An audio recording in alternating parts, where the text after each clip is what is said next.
Hi தாய் கிழவி. இந்த படத்தோட மூவி ரிவ்யூ தான் பார்க்க போறோம். இப்பதான் மூவி பார்த்துட்டு வந்திருக்கேன். So totally unexpected. இந்த மூவி வந்து ஃபர்ஸ்ட் ரேட்டிங் சொல்லிட்டேன். It is 5 out of 5. Movie பார்த்தீங்கன்னா நம்ம விமன் பத்தின ஸ்டோரி. ஸோ நம்மளோட மெயின் பர்சன் பார்த்தீங்கன்னா ராதிகா சரத்குமார். இவங்கள வந்து நான் சின்ன வயசுலேருந்து ரொம்ப அட்மையர் பண்ண ஒரு ஹீரோயின் இவங்க. ஸோ மூவிக்குள்ள போலாமா?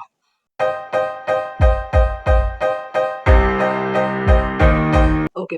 ஸோ தாய் கிழவி. இந்த படம் மெயினா ஸ்டோரி என்னன்னு பார்த்தீங்கன்னா, ஒருத்தவங்க வயசானவங்க இருக்காங்க. அவங்க வந்து நெறைய பேருக்கு வட்டி கடன் குடுக்குறாங்க. ஸோ அதாவது வட்டி கடன் குடுக்குறவங்க பார்த்தீங்கன்னா, இவங்கள பார்த்து பயந்து ஓடுறாங்க. இவங்க சாகணும்னு நெனைக்கிறாங்க. ப்ரே பண்றாங்க. ஏன்னா இவங்க வந்து வட்டி கலெக்ட் பண்றாங்க. இவங்களுக்கு வந்து 3 பசங்க, 1 பொண்ணு. ஓகேங்களா? பொண்ணு வந்து இவங்க கூட தான் இருக்கு. ஸோ ஒரு சிச்சுவேஷன்ல பார்த்தீங்கன்னா, அந்த அம்மா வந்து அதாவது ராதிகா அவங்க பேர் வந்து பவுனு தாய். ஓகேங்களா? இவங்க வந்து சிக் ஆயிடுறாங்க. ஒரு மாதிரி பேரலைஸ்ட் மாரி ஆயிடுறாங்க. ஸோ வந்து எல்லாருமே பசங்க மொதற்கொண்டு ஓகே இவங்க செத்துட்டாங்கன்னா, பசங்களுக்கு வந்து பங்கு கிடைக்குன்ற ஒரு ஆசையும், சுத்தி இருக்கிறவங்க வந்து கடன் வாங்க மாட்டாங்க அப்படின்றதுனால எல்லாருமே வேண்டிக்கிறாங்க. ஓ! இந்த அம்மா செத்து போயிடணும் அப்படின்ட்டு. ஸோ இப்படியே போயிட்டு இருக்கும்போது ஒரு குட்டி ரகசியம் வருது. அதாவது ஒருத்தர் வந்து என்ன சொல்றாருன்னா, இந்த அம்மா வந்து நேத்திக்கு தான் வந்து 160 பவுன் அதாவது 160 பவுன் ஆஃப் கோல்ட் அவங்க வந்து வாங்கிட்டு போனாங்க. இப்படின்னு சொன்ன பிறகு இவங்க எல்லாருக்குமே பார்த்தீங்கன்னா, இந்த அம்மா வந்து ஏதோ கம்யூனிகேட் பண்றாங்க 3ன்ற மாரி. ஸோ இவங்களுக்கு வந்து இந்த இந்த கோல்டு லொகேஷன தான் சொல்றாங்க அப்படின்னு சொல்லிட்டு இந்த அம்மா வந்து காப்பாத்த முடிவு பண்றாங்க. ஸோ காப்பாத்துறதுக்கு அவங்க என்னென்னலாம் முடிவு பண்றோமோ, அதெல்லாம் செம்ம ஃபன்னியா பண்ணியிருப்பாங்க. ரொம்ப நீங்க சிரிச்சுட்டே இருக்கலாம். அப்படி எடுத்துட்டு போயிருப்பாங்க மூவிய. சான்ஸே இல்ல.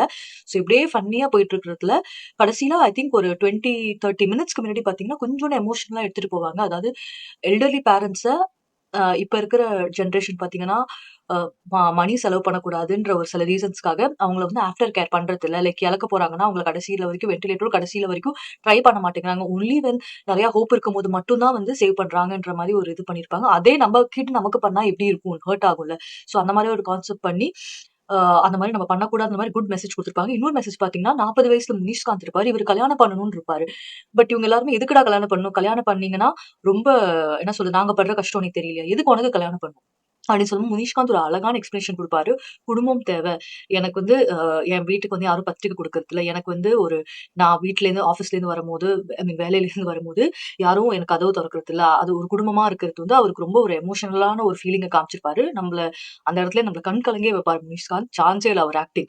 ஸோ இப்படியே போயிட்டுருக்கும். ஸோ கடைசியா இந்த அம்மாவ காப்பாத்திருவாங்க. ராதிகா அவங்கள காப்பாத்திருவாங்க. அது எப்படின்றது தான் ஃபன்னே. ஸோ அது நான் சொல்ல மாட்டேன். ஓகேங்களா? ஸோ அதுக்கப்புறமா கடைசியா பார்த்தீங்கன்னா, அ ஒரு 10 மினிட்ஸ் இதெல்லாம் முடிச்சு அவங்க காவல் பண்ண பிறகு அவங்க வந்து அந்த நகைலாம் எதுவும் தெரியாத மாரியே பிஹேவ் பண்ணிப்பாங்க. எங்க பசங்க ட்ரை பண்ணுவாங்க. அது எங்க இருக்குன்ட்டு. ஸோ அதுக்கப்புறமா வீட்டுக்கு போன பிறகு இந்த அம்மா வந்து அட்வைஸ் பண்ணுவாங்க. ராதிகா வந்து அட்வைஸ் பண்ணுவாங்க. இந்த மாரி வந்து பெண்கள் வந்து ரெஸ்பான்சிபிளா இருக்கணும்.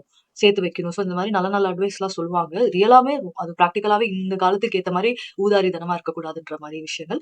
ஸோ ரொம்ப நல்லா பேசியிருப்பாங்க. அப்புறம் கடைசியா பார்த்தீங்கன்னா, அவங்க பொண்ணுக்கு வந்து மறுமணம் பண்ணியிருப்பாங்க. ஓகேங்களா? ஸோ ஏன் மறுமணம் பண்றாங்கன்றதுக்கும் அவங்க ரீசன் சொல்லுவாங்க. பிளஸ் வந்து விமென்னா தனியா இருக்கணும்ன்றத வந்து எல்லா இடத்துலயும் அவங்க வந்து ஆணித்தனமா பதிச்சிருப்பாங்க. As a women I really love this movie and it's a very good movie. You can watch it like நெறைய தடவ நீங்க வாட்ச் பண்ணலாம். It is a 5 out of 5 and yeah I give that. And actually வந்து அதுல பார்த்தீங்கன்னா, இந்த அம்மா வந்து ஒரு வாரத்துல ஒரு நாள் ஐ திங்க் அவங்க வந்து வெளிய போவாங்க. ஸோ இந்த பசங்க கேட்பாங்க, "நீ அப்படி எங்க தான் வெளிய போறன்னு?" சொல்லும்போது, அவங்க வந்து சினிமா பார்ப்பாங்க, ஜிகர்தண்டா குடிப்பாங்க. அதுக்கப்புறமா வந்து காரப்பூரி இந்த மாரிலாம் வாங்கி சாப்பிடுற சீன்ஸ் இதெல்லாம் காமிச்சுட்டு, அவங்களுக்கும் ஒரு லைஃப் இருக்கு. அவங்களும் லைஃப் என்ஜாய் பண்ற மாரி சீன்ஸ் அதெல்லாம் செம்மையா காமிச்சிருப்பாங்க. அவங்க ரொம்ப உழைச்சவங்க சின்ன வயசுலேருந்து. கடைசியில அவங்க வந்து வாரத்துல ஒரு நாள் அவங்க என்ஜாய் பண்ணியிருப்பாங்க. ஸோ இது வந்து ரொம்ப நம்ம என்ஜாயும் பண்ணணும். விமென்னா லைக் வந்து தலை குனிஞ்சிட்டு கூடாது. அவங்க மக கிட்ட ஒரு டயலாக் சொல்லுவாங்க. லைக் தாலி 2வது கல்யாணம் பண்ணும்போது தலை நிமிர்ந்து வாங்கணும். ஸோ ரொம்ப ப்ரவுடா விமன ஃபீல் பண்றதுக்காகவே எடுத்த ஒரு படம் மாரி இருக்கும். ஐ டிட்ன்ட் எக்ஸ்பெக்ட் திஸ் இவ்ளோ ஆசமா இருக்கும்னு நினைக்கவே இல்ல நானு. அ இந்த படத்துல ஒரே ஒரு குறிப்பு மட்டும் ஃபுல்லா மதுரை ஸ்லாங்ல பேசுறாங்க. ஸோ பார்த்தீங்கன்னா, மதுரையில இருக்கிறவங்களுக்கு நல்லாவே புரியும் இது. மிச்ச பேருக்கு வந்து ஓகே அங்கங்க ஆனா நெறைய பேட் லாங்குவேஜ் இருக்கு. I think because TV a T sorry தியேட்டர்னால ஃபர்ஸ்ட் ஷோ இது. ஸோ அதனால ஐ திங்க் அந்த மாரி இருக்கு. பட் வீட்டுக்கு இந்த படம் வரும்போது எப்படின்னு எனக்கு தெரியல. ஸோ ஸோ நெறைய பேட் லாங்குவேஜ் இருக்கு. அத பார்த்துக்கோங்க. அடுத்தது பார்த்தீங்கன்னா, கண்டிப்பா போய் பாருங்கங்க. இந்த வீக்கெண்ட் செம்ம படம். சான்ஸே கிடையாது. ஓகேங்களா? ஸோ தேங்க் யூ ஃபார் வாட்சிங் our review. Like, share and subscribe.